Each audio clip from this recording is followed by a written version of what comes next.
Okay, so moving in closer to this painting, this was the one we looked at yesterday with the horizontal bars, and as you can see, I've put some more work into this acrylic, and I've disappeared some of the bars and restated some of the earlier layering to incorporate the bars, but also to disappear them, to push them back into the picture space. So I think this gives you an example of the continual layering that's required in order to find and develop an image and a finished painting.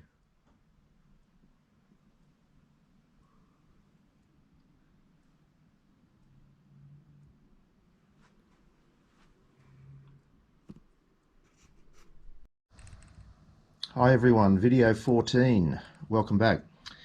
So here we're looking at a rather beautiful Ian Fairweather titled Barbecue 1963, and I think this exemplifies the area or the territory that we've been working in the last couple of weeks, which is to look at the lyricism of line, its ability to co-opt shape, but also its ability to work as an independent poetic force within the composition, and we see that working beautifully here. Now the next 2 weeks we're going to de-emphasize line and put the emphasis on shape. So we're working more broadly with shape. The benefit of shape, of course, is that it's much more passive, and it tends to give breathing space to the composition, whereas line is continually active. So that will be the basis of our work for the next 2 weeks. Okay, we're looking at Willem de Kooning now, Untitled Three Women, 1948.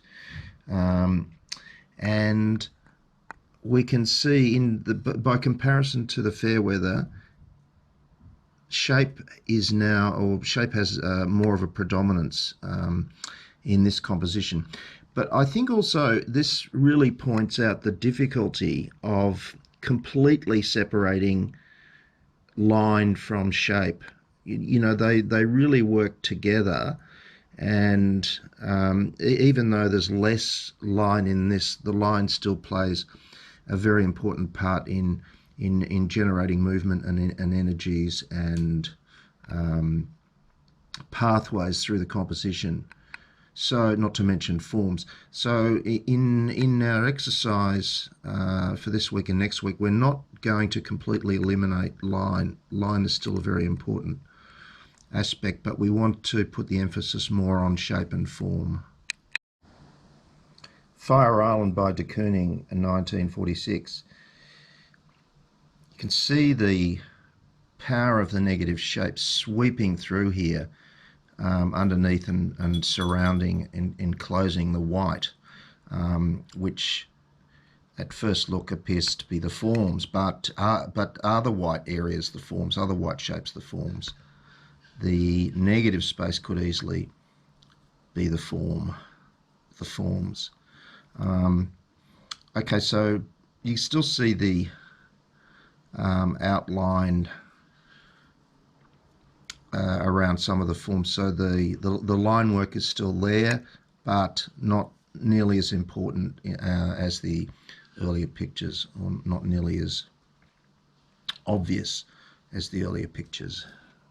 Not sure how close I can go in here, but I'll see if I can pick up some details.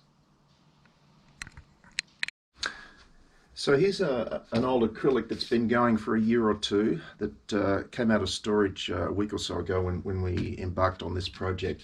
And you can see it's fairly colourful and fairly strong in terms of its mark making and linear qualities. Not much shape happening in there at the moment, so the general feeling when I look at this is fairly chaotic. So there's still multiple layers in there, but I haven't really found anything that's resonated for me in terms of shapes or forms to bring out or to push back. So I think at this stage I'm going to start imposing some shape into it to get some quiet areas, some passive areas, and to, in the words of Paul Clay, allow shape to become form, and then form progresses to image. So, you know, you can't create a composition with line energy only, otherwise you end up with a Jackson Pollock drip painting. And you know, good as they were at the time, they were a means to an end. And you know, he was actually exploring figuration and more shape towards the end of his life, towards the end of his career. So so we're, once again, this is A1 size, and we're working on the idea of old paintings, bringing them out, getting having a new look at them, and trying to push them through to a finish.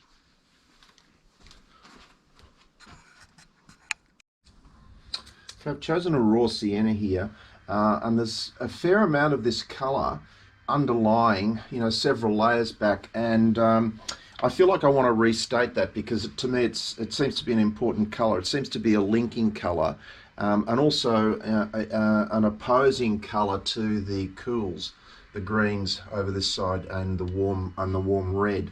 So you can see there it is there, and then I'm restating it over the top. Now this is, I would regard that as shape. Okay, it's yes, it's trashing because it's pushing the existing layer further back into the picture space, but it's you know, rather than a line energy, lineal movement, it's now sitting on the picture plane like almost like a cutout shape, a piece of collage. All right, so gradually moving away from the line, but not wanting to lose the line completely. So we're seeing shape starting to infiltrate this composition, slowly but surely, and you can see the immediate effect that it has on quietening. Okay, so you can see how shape now is infiltrating this composition and allowing the line to have a voice, but at the same time to allow some quiet areas, the blue for instance, passive quiet areas of shape to quieten down the whole composition. So you can see immediately the effect and how important it is to use shape in the composition. Now these shapes so far have not become form, but they're helping to develop the beginnings of form, the beginnings of more shapes.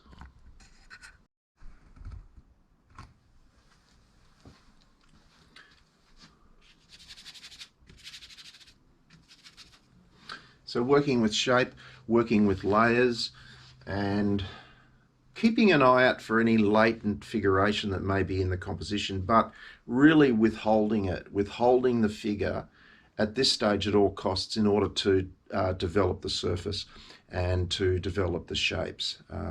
You know, there's no problem really about figures coming out. The problem is they come out too early, and then they hold the rest of the picture to ransom and making it you know, almost impossible to progress the painting. So you know, if you get those figures too early, you almost have to get rid of them. Kill your darlings, because they will hold up the picture. So withholding the figure at this stage, working with shape, working with some line, trashing, doing a lot of trashing, and just generally keeping an eye out for what the process is offering me.